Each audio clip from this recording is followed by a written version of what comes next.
നമസ്കാരം, എല്ലാ പ്രേക്ഷകർക്കും നാട്ടുവിശേഷങ്ങളിലേക്ക് സ്വാഗതം. നമ്മളോടൊപ്പമുള്ളത് ബസ് ഉടമകളുടെ സംയുക്ത സമരസമിതി ജനറൽ കൺവീനർ ശ്രീ ടി ഗോപിനാഥാണ്. വിവിധ ആവശ്യങ്ങൾ ഉന്നയിച്ച് ജൂലൈ 8 സർവീസ് നിർത്തിവെക്കുന്നു.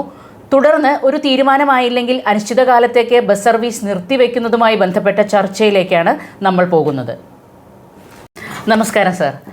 സർ, നമ്മൾ ജനജീവിതത്തിൽ ഒഴിച്ചുകൂടാൻ പറ്റാത്ത ഒരു കാര്യമാണ് നമ്മുടെ ബസ് സർവീസ് എന്ന് പറയുന്നത്. കാരണം ചെറിയ ആളുകൾ തൊട്ട് വലിയ ആളുകൾ, വിദ്യാർത്ഥികൾ, എല്ലാവർക്കും. അപ്പോൾ ഇങ്ങനെ ഒരു ദിവസം നമ്മൾ സർവീസ് നിർത്തിവെക്കുകയാണെങ്കിൽ അത് പൊതുജനജീവിതത്തെ മുഴുവൻ ബാധിക്കില്ലേ? എന്താണ് താങ്കളുടെ അഭിപ്രായം? അല്ല, ഞങ്ങൾ കഴിഞ്ഞ 14 വർഷക്കാലമായിട്ട് സംസ്ഥാന സർക്കാരിനോട് ആവശ്യപ്പെടുന്ന ഒരു പ്രധാനപ്പെട്ട കാര്യമാണ് വിദ്യാർത്ഥികളുടെ യാത്രാ നിരക്ക് വർദ്ധിപ്പിക്കുക എന്നുള്ളത്. ഞങ്ങളൊരിക്കലും ഞങ്ങളുടെ യാത്രക്കാരായിട്ടുള്ള കസ്റ്റമേഴ്സിനെ, ഞങ്ങൾ കസ്റ്റമേഴ്സാണ് യാത്രക്കാർ, ആ കസ്റ്റമേഴ്സിനെ ബുദ്ധിമുട്ടിച്ചിട്ടുള്ളൊരു സമരം നടത്താതിരിക്കുക അതിന് വേണ്ടി തന്നെയാണ് ഞങ്ങൾ ഇത്രയും കാലം ഞങ്ങൾ ശ്രമിച്ചത്.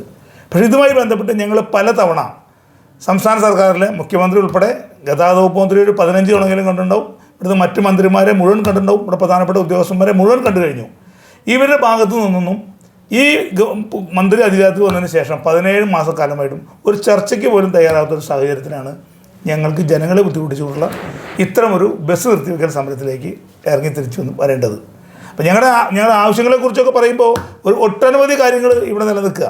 അപ്പോൾ ഞങ്ങൾക്കറിയാം സാധാരണക്കാരൻ്റെ ഏറ്റവും ചിലവ് കുറഞ്ഞ യാത്രാ സംവിധാനമാണ് സ്വകാര്യ ബസ്സുകൾ. ഇത് ഈ സംസ്ഥാനത്ത് പൊതുഗതാഗതം, നമ്മുടെ നാട്ടിലെ പൊതുഗതാഗതത്തിന് നട്ടെല്ലാണ് സ്വകാര്യ ബസ്. ഈ വ്യവസായത്തെ സംരക്ഷിക്കാൻ മാറി മാറി വരുന്ന സർക്കാരുകൾ കുറേ കാലങ്ങളായി ഇതിനോട് കാണിക്കുന്ന ഒരു ചിറ്റമ്മ നയമാണ് ഒരു പക്ഷേ ഈ വ്യവസായം ഇന്ന് ഈ നിലയിലേക്ക് എത്തിച്ചേരാൻ കാരണം.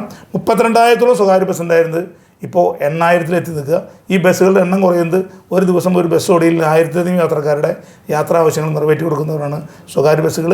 ഇത് നിലനിർത്താൻ ആവശ്യമായ സംവിധാനം സർക്കാരിൻ്റെ ഭാഗത്തുനിന്നുണ്ടാകണം. ഈ വിഷയം ചർച്ച ചെയ്യാൻ വേണ്ടി തന്നെയാണ് ഞങ്ങൾ സമരത്തിൽ നിന്നല്ലാതെ ഞങ്ങൾക്കൊരു ചർച്ചയും ഇവിടെ ഉണ്ടാവാറില്ല. അതുകൊണ്ടാണ് ബസ്സുകൾ നിർത്തിച്ച സമരത്തിലേക്ക് ഞങ്ങൾക്ക് ഇറങ്ങി തിരിച്ചു വരേണ്ടത്, വണ്ടി വന്നത്. സർ, ദീർഘദൂര ബസ്സുകളുടെ സർവീസ് പുതുക്കി കൊടുക്കുന്നില്ലല്ലോ, അത് KSRTCയെ സഹായിക്കാനാണ് എന്നുള്ള ആരോപണത്തിൽ എന്താണ് താങ്കൾക്ക് പറയാനുള്ളത്? KSRTCയെ സഹായിക്കാനാണ് എന്ന് ആരെങ്കിലും സംശയിച്ചാൽ കുറ്റം പറയാൻ കഴിയില്ല. എന്താ കാരണം, ഇവിടെ 140 കിലോമീറ്ററിലധികം വരുന്ന സ്വകാര്യ ബസ്സുകളുടെ പെർമിറ്റുകൾ ഞങ്ങൾ 10-40 വർഷമായിട്ട് ഇവിടെ ഓടുന്നതാണ്. ഈ പെർമിറ്റുകളെല്ലാം തന്നെ വ്യവസ്ഥാപിതമായ മാർഗത്തിലൂടെ ഗവൺമെൻറ് ഞങ്ങൾക്ക് അനുവദിച്ചു തന്നിട്ടുള്ളതാണ്. അതിന് ചില നടപടിക്രമങ്ങൾ പൂർത്തിയാക്കിയിട്ട് ഞങ്ങൾക്ക് തന്നിട്ടുള്ള റീജിയണൽ ട്രാൻസ്പോർട്ട് അതോറിറ്റികളും സ്റ്റേറ്റ് ട്രാൻസ്പോർട്ട് അതോറിറ്റികളും അവരുടെ യോഗമൊക്കെ ചേർന്ന് ഞങ്ങൾക്ക് അനുവദിച്ചിട്ടുള്ള പെർമിറ്റുകളാണ്. ഒരു ബസ്സിൻ്റെ വില 40 ലക്ഷം മുതൽ 50 ലക്ഷം വരെയാണ് ഒരു പുതിയ ബസ്സിൻ്റെ വില. നമ്മളൊരു പുതിയ ബസ് വാങ്ങി സർവീസ് നടത്തിക്കൊണ്ടിരിക്കുമ്പോൾ ഒരു സുപ്രഭാതത്തിൽ വന്നിട്ട് ഈ ബസ്സുകളൊക്കെ നിങ്ങൾ ഒഴിവാക്കണം, ഇനി ഈ പെർമിറ്റുകളൊക്കെ KSRTCക്ക് മാത്രമേ കൊടുക്കാൻ പാടുള്ളൂ എന്നുള്ളൊരു ഉത്തരവുമായിട്ടാണ് സർക്കാർ വന്നിട്ടുള്ളത്. ഞങ്ങളിതിനെതിരെ ഈ സർക്കാരിൻ്റെ ഈ വിഷയം പലതവണ ഞങ്ങൾ സർക്കാരിനോട് സംസാരിച്ചപ്പോഴും തന്നെ ഞങ്ങൾക്ക് അനുകൂലമായിട്ടുള്ള തീരുമാനം ഉണ്ടാവാത്ത സാഹചര്യത്തിൽ ഞങ്ങൾ ബഹുമാനപ്പെട്ട ഹൈക്കോടതിയിൽ പോയിരുന്നു. ബഹുമാനപ്പെട്ട ഹൈക്കോടതി ഞങ്ങളുടെ വാദം കേട്ട്, KSRTC വാദം കേട്ട് സർക്കാരിൻ്റെ തീരുമാനം തെറ്റാണെന്ന് പറയുകയും സർക്കാർ ഇറക്കിയ ഉത്തരവ് അസ്ഥിരപ്പെടുത്തുകയും ചെയ്തു. അതിനുശേഷം ഞങ്ങൾ വീണ്ടും ഡിവിഷൻ ബെഞ്ചിൽ പോയി. ഡിവിഷൻ ബെഞ്ച് സിംഗിൾ ബെഞ്ചിൻ്റെ വിധി അതേമാതിരി അംഗീകരിക്കുകയും ഈ സർക്കാരിൻ്റെ നോട്ടിഫിക്കേഷൻ പിൻവലിക്കാൻ പറയുകയും ചെയ്തു. എന്നിട്ടും ഈ നിമിഷം വരെ ബഹുമാനപ്പെട്ട ഹൈക്കോടതിയിലെ സിംഗിൾ ബെഞ്ചും ഡിവിഷൻ ബെഞ്ചും ഈ ഇത്തരത്തിലൊരു തീരുമാനമെടുത്ത് ഒരു ഉത്തരവ് ഇറക്കിയിട്ട് പോലും ഞങ്ങളുടെ ബസ്സുകൾ പുതുക്കി തന്നിട്ടില്ല. ഇത് KSRTCക്ക് വേണ്ടിയാണ് എന്ന് പറയാൻ പറഞ്ഞു. കാരണം ആ നോട്ടിഫിക്കേഷനിൽ പറയുന്നുണ്ട് ഇത് KSRTCക്ക് വേണ്ടിയിട്ടാണെന്ന്. പക്ഷേ ഇത് KSRTC വേണ്ടിക്കാണ് എന്ന് ഈ സർക്കാർ പറയുമ്പോൾ ഈ KSRTCയുടെ സ്ഥിതി നമ്മളൊന്ന് പരിശോധിക്കണ്ടേ? KSRTC സ്ഥിതി നിങ്ങൾ മനസ്സിലാക്കണം. കഴിഞ്ഞ ബഡ്ജറ്റിൽ 7/2 ധനകാര്യ വകുപ്പ് മന്ത്രി അവതരിപ്പിച്ച ബഡ്ജറ്റിൽ പറയുന്നൊരു കാര്യം, ഈ ഗവൺമെൻറ് അധികാരത്തിൽ വന്നതിന് ശേഷം 3.5 കൊല്ലത്തിനിടയിൽ 6,865 കോടി രൂപ KSRTCക്ക് വേണ്ടി ഈ ഗവൺമെൻറ് ചിലവാക്കിയെന്ന് പറയുന്നത്. അപ്പോൾ 6,865 കോടി രൂപ 3.5 കൊല്ലത്തേക്ക് കണക്കൂട്ടിയാൽ ഒരു ദിവസം 5 കോടി രൂപയാണ് KSRTCക്ക് വേണ്ടി ഈ ഗവൺമെൻറ് ചിലവാക്കുന്നത്.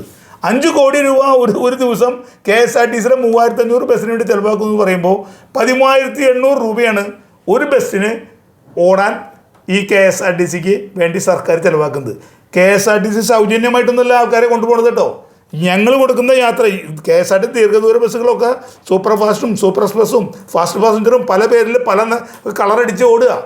ആ KSRTCയിൽ ഞങ്ങൾക്ക് തരുന്ന കാശിനേക്കാൾ കൂടുതൽ പണം വാങ്ങി ജനങ്ങൾക്ക് ഒരു തരത്തിലുള്ള സാമ്പത്തിക ആനുകൂല്യം നൽകാതെ, വിദ്യാർത്ഥികൾക്ക് ഒരു വിദ്യാർത്ഥിക്ക് പോലും കൺസെഷൻ നൽകാതെ KSRTC ഈ വിദ്യാർത്ഥികളെ കയറ്റി ഈ യാത്രക്കാരെ ഭീമമായ കാശ് വാങ്ങി ഓടുന്ന KSRTCക്ക് വേണ്ടിയാണ് ഈ സ്വകാര്യ ബസ്സുകളുടെ ഏറ്റെടുക്കുന്നതെന്നുള്ള നോട്ടിഫിക്കേഷനിൽ പറയുന്ന ഭാഗം തന്നെ ശരിയല്ല. അതുകൊണ്ട് ഞങ്ങളെ സംബന്ധിച്ചിടത്തോളം ഞങ്ങൾ വേറെ ഒന്നും പറയുന്നില്ല. ഞങ്ങൾ ഈ നമ്മുടെ നാട്ടിൽ വ്യവസായ സൗഹൃദ സംസ്ഥാനം എന്നൊക്കെ വലിയ കൊട്ടിക്കൊടിച്ച് പറയുന്ന ഒരു മന്ത്രിസഭയാണ് നമ്മുടെ മന്ത്രിസഭ. ഇതൊരു വ്യവസായമാണ്. 3-4 ആളുകൾക്ക് പണി കൊടുത്ത് ഞങ്ങളിത് ഒരു സർവീസ് നടത്തുക വ്യവസായ മാർഗത്തിലൂടെ. അതൊരു സുപ്രഭാതത്തിൽ എടുത്തു കളയാൻ പറയുന്നതൊന്നും ഒരു ഗവൺമെൻറ്റിനെ സംബന്ധിച്ച് യോജിച്ചതല്ല. അതുകൊണ്ട് ഞങ്ങളുടെ നിലവിലോടുന്ന ബസ്സുകളെങ്കിലും, ഞങ്ങൾ പുതിയ ബസ്സുകളോ പുതിയ പെർമിറ്റുകളോ ഒന്നും ഞങ്ങൾക്ക് വേണമെന്ന് പറയുന്നില്ല. KSRTCക്ക് കഴിയാത്ത കാര്യം ഞങ്ങൾ ചെയ്യണം. സർക്കാരിന് കഴിയാത്തൊരു സേവനമാണ് ഞങ്ങൾ നടത്തുന്നത്. അപ്പോൾ സർക്കാരിന് കഴിയാത്ത ഈ സേവനം ഞങ്ങളോട് ഒരു സുപ്രഭാതത്തിൽ ഇറങ്ങിപ്പോകാൻ പറയുന്നത് ഒരിക്കലും ശരിയല്ല. അതുകൊണ്ട് ഞങ്ങൾ സ്വകാര്യ ബസ്സുകളുടെ പെർമിറ്റ് പുതുക്കി നൽകിയേ പറ്റൂ. അതോടൊപ്പം തന്നെ ഞങ്ങളുടെ ഈ ദീർഘദൂര ബസ്സുകളുടെ വിഷയം മാത്രമല്ല, നിങ്ങളൊക്കെ ശ്രദ്ധിച്ചിട്ടുണ്ടാവും നമ്മുടെ നാട്ടിലെ റോഡുകളിൽ നീല കളറടിച്ചിട്ടും ചുവപ്പ് കളറടിച്ചും ബസ്സുകളോടുണ്ട്.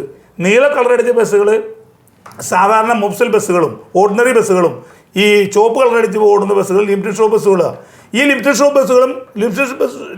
സ്റ്റോപ്പ് ബസ്സുകളൊക്കെ ദീർഘദൂരത്തേക്ക് ഓടുന്നതാണ്.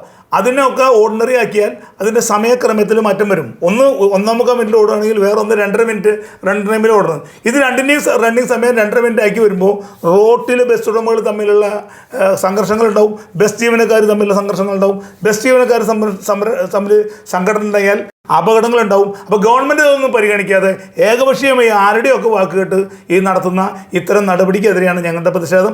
സ്വകാര്യ ബസ്സുകളുടെ പെർമിറ്റുകൾ, നിലവിലെ സ്വകാര്യ ബസ്സുകളുടെ പെർമിറ്റുകൾ അതേപടി പുതുക്കി നൽകുന്നതോടൊപ്പം ലിമിറ്റഡ് സ്റ്റോപ്പ് ബസ്സുകളുടെ പെർമിറ്റുകളും അതേപടി പുതുക്കി നൽകണം എന്നാണ് ഞങ്ങൾക്ക് ഗവൺമെൻറ്റിനോട് ഞങ്ങൾ ആവശ്യപ്പെട്ടത്. ഞങ്ങൾ പലതവണ ആവശ്യപ്പെട്ടതാണ്.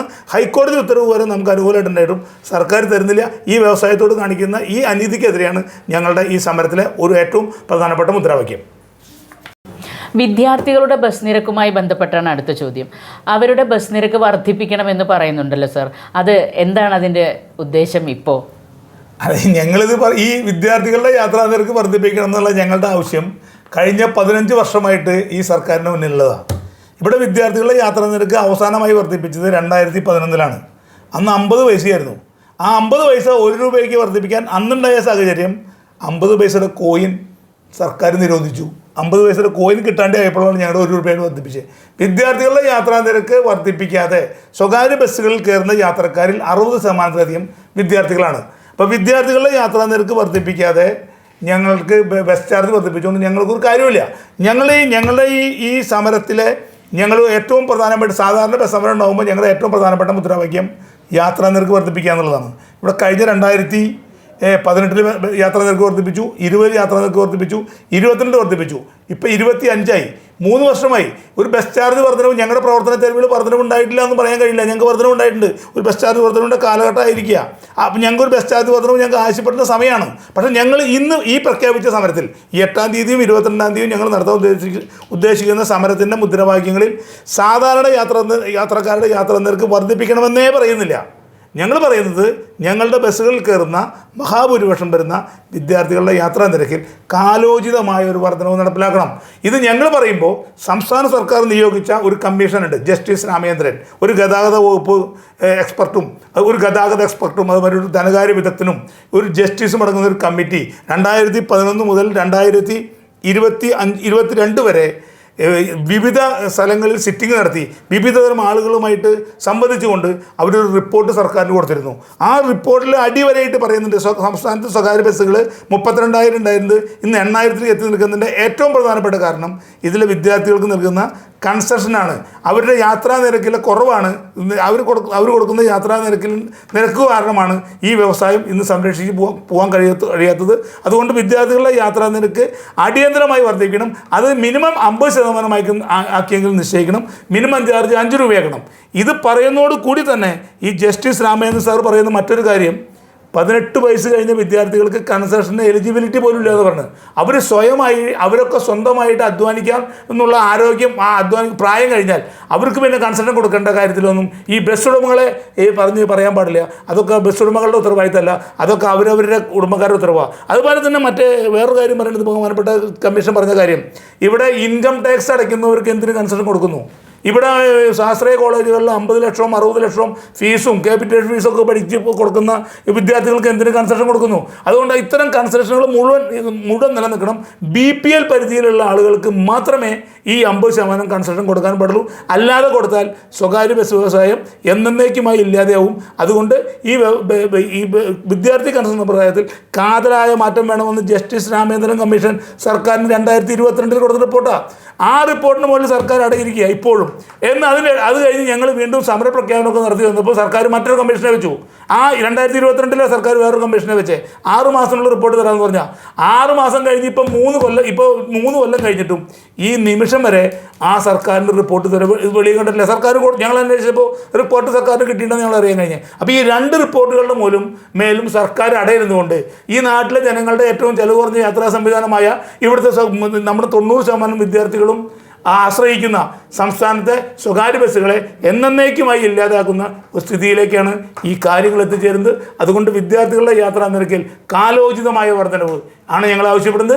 ആ വർധനവില്ലാതെ ഈ വ്യവസായം രക്ഷപ്പെടില്ല. ഇവിടെ പുസ്തകം എടുത്ത് കക്ഷത്ത് വെച്ച് ബസ്സിലേക്ക് കയറിയ ആർക്കും കൺസെഷൻ കൊടുക്കുന്ന സ്ഥിതിയാണ്. ഇവിടെ നമ്മുടെ ബഹുമാനപ്പെട്ട ഗതാഗത വകുപ്പ് മന്ത്രി അടുത്ത കാലത്ത് അദ്ദേഹത്തിൻ്റെ സോഷ്യൽ മീഡിയ ബൈറ്റുകളൊക്കെ നമ്മൾ ശ്രദ്ധിച്ചാൽ മനസ്സിലാവും.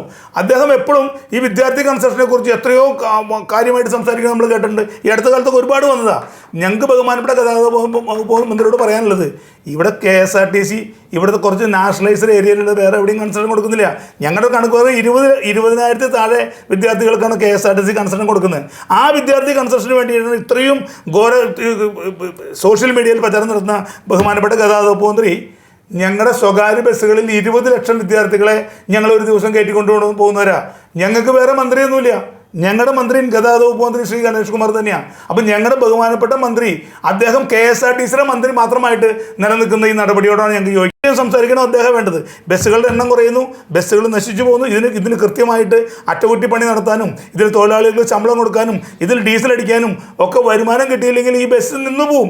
ഇതിന് ആവശ്യമായ അറ്റകുറ്റിപ്പണി നടത്തിയില്ലെങ്കിൽ അപകടങ്ങളുണ്ടാവും. അപ്പോൾ ഗവൺമെൻറ് ഇതൊന്നും പരിശോധിക്കാതെ ഈ സ്വകാര്യ ബസ്സുകളിൽ കയറുന്ന വിദ്യാർത്ഥികളുടെ യാത്രാ നിരക്ക് കാലോചിതമായൊരു വർധനവ് നടപ്പിലാക്കി അത് അർഹതപ്പെട്ട വിദ്യാർത്ഥികളുമായി ഞങ്ങൾ അടിവരായിട്ട് പറയുകയാണ്, കൺസെഷൻ അർഹതപ്പെട്ടവർക്ക് മാത്രമായി നിജപ്പെടുത്തണം. ഈ KSRTC ഇടയ്ക്ക് കൊടുക്കുന്ന ആ സമ്പ്രദായം ഞങ്ങളിൽ നടപ്പിലാക്കട്ടെ.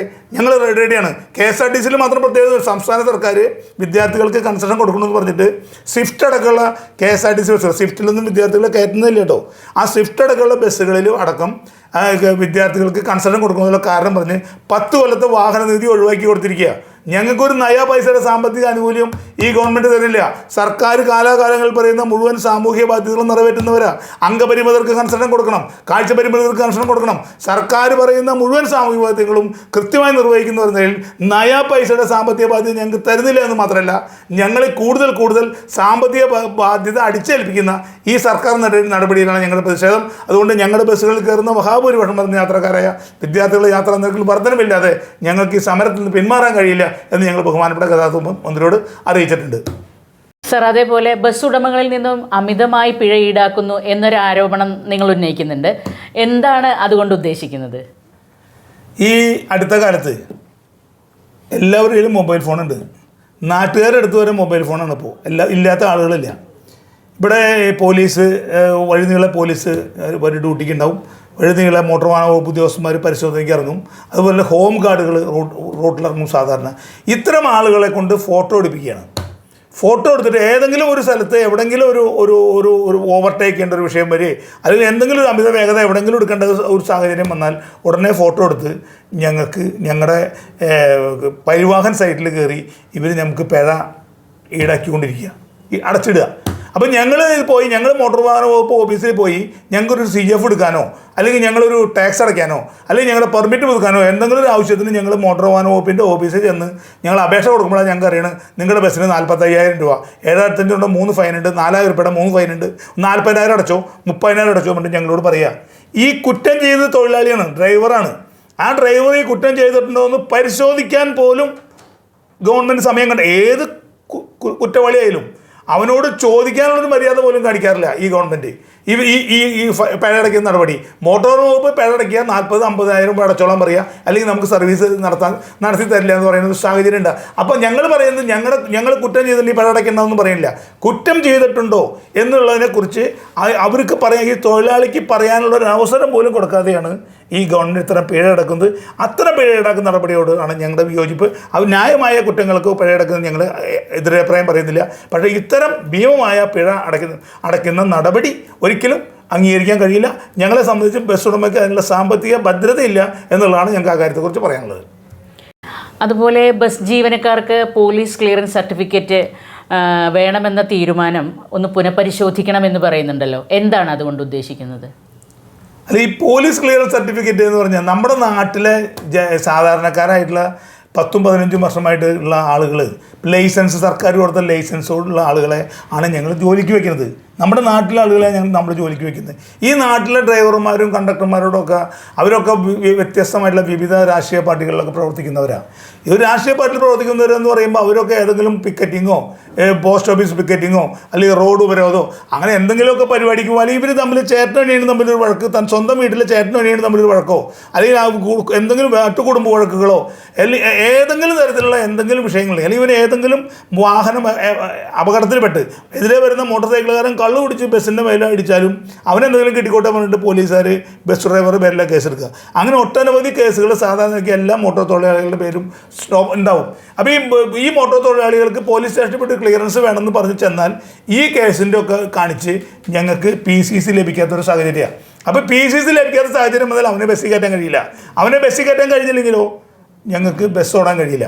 അപ്പോൾ PCC വേണമെന്ന് സർക്കാർ പറയുമ്പോൾ പിന്നെ മറ്റൊരു വിഷയം, PCC ഞങ്ങൾ മനസ്സിൽ ഇത്ര കാലം ഇല്ലാത്തൊരു PCC ഇപ്പം നടപ്പിലാക്കാൻ ഉദ്ദേശിക്കുന്നത് അതിൽ സർക്കാരിന് എന്തോ സാമ്പത്തിക ലാഭം കൂടി ഉണ്ടോ എന്ന് സംശയിക്കുക. ഒരു PCC എടുക്കാൻ പോയാൽ ഒരു തൊഴിലാളിക്ക് 900 രൂപ വേണം. PCCക്ക് 3 തൊഴിലാളിക്ക് 2,700 രൂപ വേണം. അതിന് പുറമെ ഈ PCCക്ക് എല്ലാ 6 മാസം കൂടുമ്പോൾ PCC എടുക്കണം.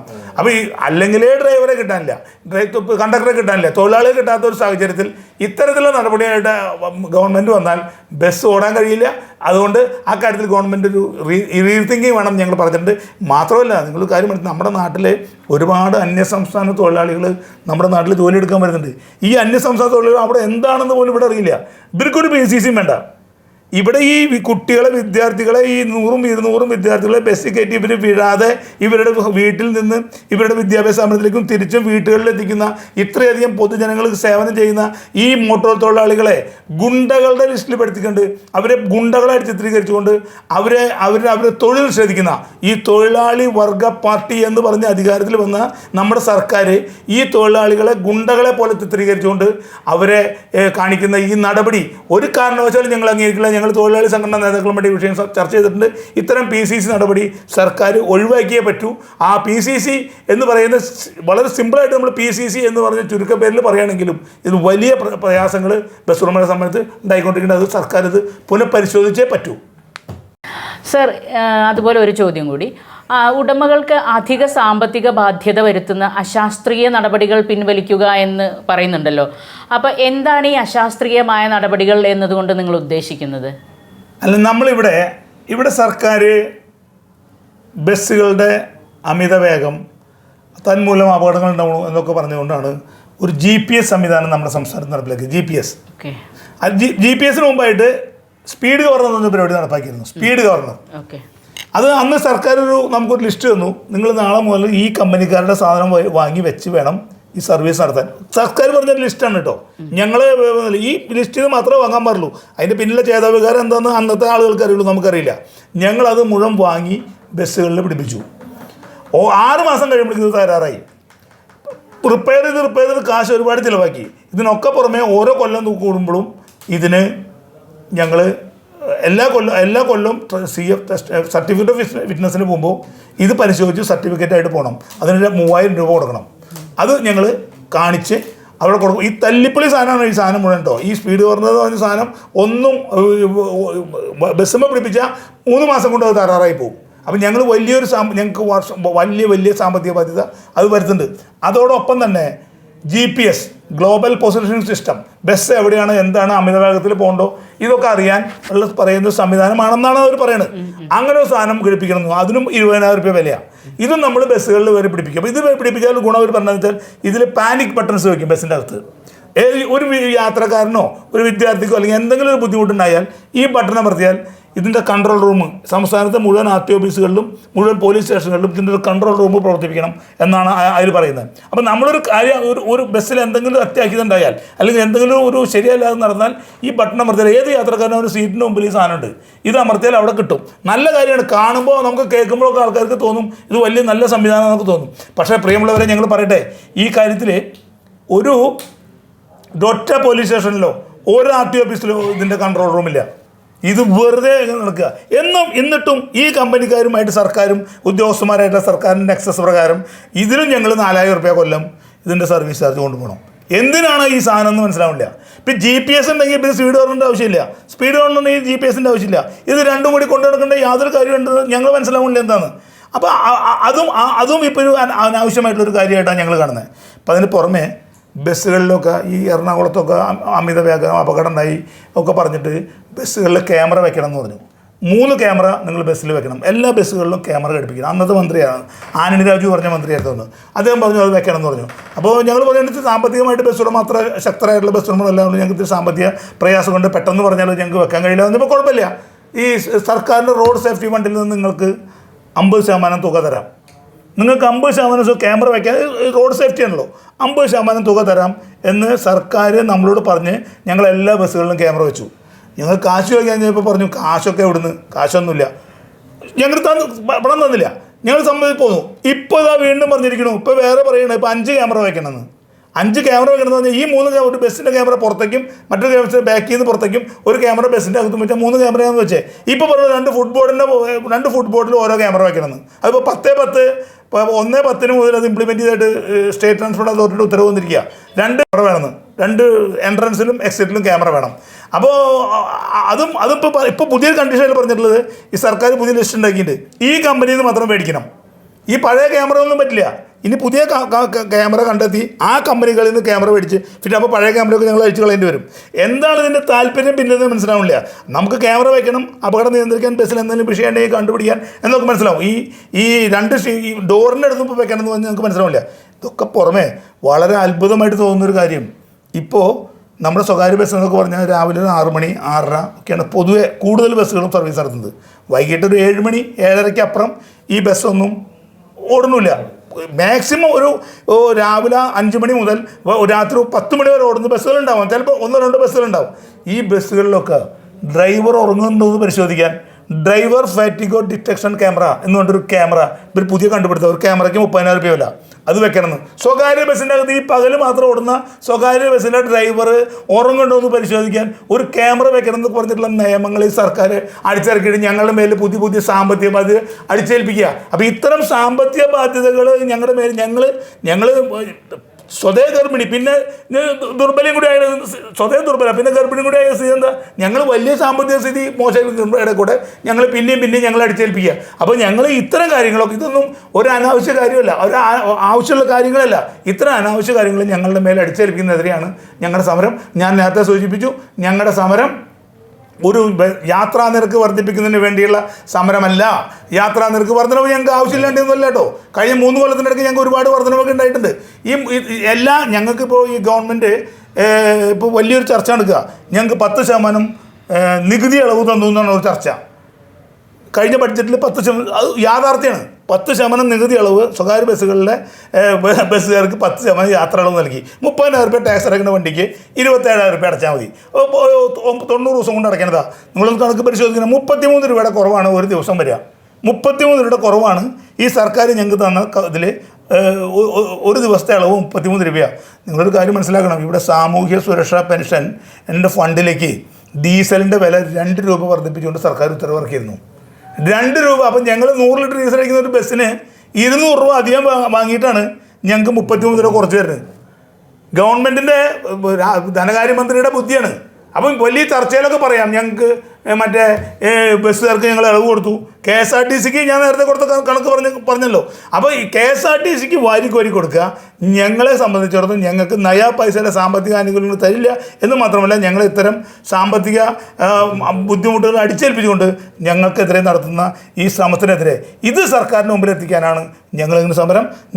ഈ സമരം ഞങ്ങൾ ഒഴിവാക്കപ്പെടേണ്ടതാണ്. കഴിഞ്ഞ 26-ാം തീയതിയാണ് ഞങ്ങൾ സമരത്തിന് നോട്ടീസ് കൊടുത്തത്. 26-ാം തീയതി കഴിഞ്ഞ് ഇന്നിപ്പോൾ 5-ാം തീയതിയായി. ഇതുവരെ ഒരു ചർച്ചയ്ക്ക് പോലും ഈ ഗതാഗത വകുപ്പ് മന്ത്രി ഞങ്ങളെ വിളിച്ചിട്ടില്ല. ഒരു ചർച്ച ചെയ്ത് സമരം അവസാനിപ്പിക്കുമെന്നാണ് ഞങ്ങളും ഒരു ദിവസം ഈ സമരം നീട്ടിക്കൊണ്ടുപോകാൻ ആഗ്രഹിക്കുന്നവരല്ല.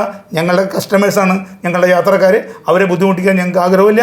അതുകൊണ്ട് ഞങ്ങൾ ഉന്നയിച്ച വിദ്യാർത്ഥികളുടെ യാത്രാ നിരക്കും PCCയും 140 കിലോമീറ്ററിൻ്റെ വിഷയവും മറ്റ് ഗവൺമെൻറ്റിന് നയാ പൈസയുടെ സാമ്പത്തിക ബാധ്യത വരുന്ന കാര്യങ്ങളൊന്നും ഞങ്ങൾ ആവശ്യപ്പെട്ടിട്ടില്ല. നയാ പൈസയുടെ സാമ്പത്തിക ബാധ്യത ഞങ്ങൾ ഗവൺമെൻറ് പറഞ്ഞിട്ടില്ല. പൊതുജനങ്ങളുടെ മേൽ നയാ പൈസയുടെ സാമ്പത്തിക ബാധ്യത അടിച്ചേൽപ്പിക്കാൻ ഞങ്ങൾ പറഞ്ഞിട്ടില്ല. അപ്പോൾ അതുകൊണ്ട് ഇത് ജനങ്ങൾക്ക് ബുദ്ധിമുട്ടില്ലാത്ത ഈ കാര്യങ്ങളിലെങ്കിലും സർക്കാർ ഒരു തീരുമാനം എടുക്കണം. പൊതുവെ മാധ്യമങ്ങൾ ഞങ്ങൾ യാത്രാ നിരക്ക് വർദ്ധിപ്പിക്കുന്ന സമരം എന്ന് പൊതുവെ പറയാറുണ്ട്. അതുകൊണ്ട് ഞങ്ങൾ ഈ ആവശ്യം ഇതിൽ ഉന്നയിച്ചിട്ടില്ല എന്ന് ഞാൻ വീണ്ടും അടിവരയിട്ട് പറയുകയാണ്. അതുകൊണ്ട് ഞങ്ങളെ ബസ് ഉടമകളെ സംരക്ഷിക്കുന്നതിനാവശ്യമായ സാധാരണക്കാരൻ്റെ യാത്രാമാധ്യമമായിട്ടുള്ള സ്വകാര്യ ബസ്സുകളെ സംരക്ഷിക്കാൻ സർക്കാരിൻ്റെ ഭാഗത്തുനിന്നും അനുകൂലമായ നടപടി ഉണ്ടാകണമെന്ന് ആവശ്യപ്പെട്ടുകൊണ്ടുള്ള ഒരു ചെറിയ ഞങ്ങളുടെ ഒരു ചെറിയ സമരമാണിത്. ഈ സമരത്തിന് ആവശ്യമായിട്ടുള്ള പിന്തുണയും മറ്റു കാര്യങ്ങളും നൽകി നിങ്ങൾ ജനങ്ങളുടെ ഇടയിൽ ഞങ്ങളുടെ ബുദ്ധിമുട്ടുകളൊന്നും എത്തിക്കണമെന്ന് പറയാൻ വേണ്ടി മാത്രമാണ് ഞാൻ ഈ സമയത്തിൽ ആഗ്രഹിക്കുന്നത്. ബസ് ഉടമകളുടെ പ്രശ്നങ്ങൾ യഥാർത്ഥവും അവരുടെ ആവശ്യങ്ങൾ അനിവാര്യവുമാണ്. അതുകൊണ്ട് തന്നെ സർക്കാരിൻ്റെ ഭാഗത്തു നിന്നും അനുഭാവപൂർണമായ സമീപനം ഉണ്ടായി ജനങ്ങളെ ബുദ്ധിമുട്ടിക്കുന്ന സമരപരിപാടികളിൽ നിന്ന് അവരെ പിന്തിരിപ്പിക്കുകയും അവർക്ക് പറയാനുള്ളത് കേട്ട് നല്ലൊരു തീരുമാനം എടുക്കാനും പറ്റട്ടെ എന്ന് നമുക്ക് ആഗ്രഹിക്കാം. നാട്ടിലെ വാർത്താ സ്പന്ദനങ്ങൾ ഞങ്ങൾ ജനങ്ങളിലേക്കും അധികാരികളിലേക്കും എത്തിക്കുന്നു.